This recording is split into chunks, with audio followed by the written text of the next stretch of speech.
This video is to better understand VOR and VOR-C, the vestibulo-ocular-reflex and the cancellation. That's what C is for.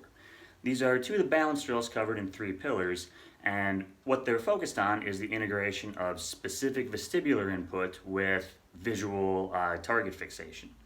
This is what keeps your eyes on target while you move your head. It's a very powerful way to train both balance and eyesight at once.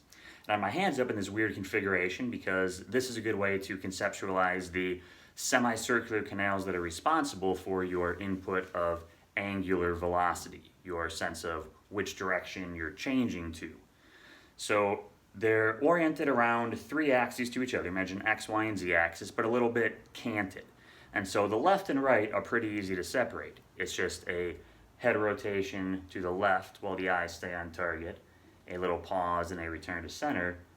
That was 3 reps of a leftward VOR. There's a target just off screen I'm fixating on. Well, way off screen. The forward and backwards motion, though, activate both posterior and both anterior at once. So in order to accurately isolate them, we need to move up and back to isolate just the posterior canal on that side, or down and to the other side to activate that anterior canal. So for my left vestibular apparatus, I have straight to the left, up and to the left, and down and to the right. So you can, with testing, understand which side is better for you to prioritize, but it's good to be able to have competence in all of them. The cancellation of this reflex is a drill that goes as follows. Now, instead of a stable gaze target while we are moving our head, we want to hold a gaze target that remains exactly neutral to your head and in the middle of your field of vision.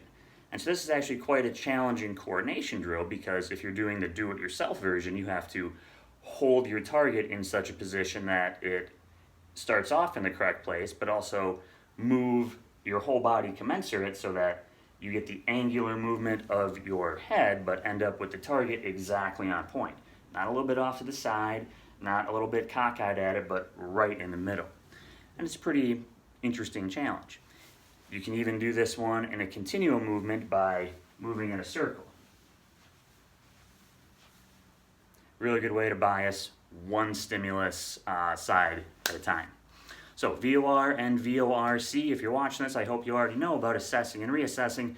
And if not, let's talk.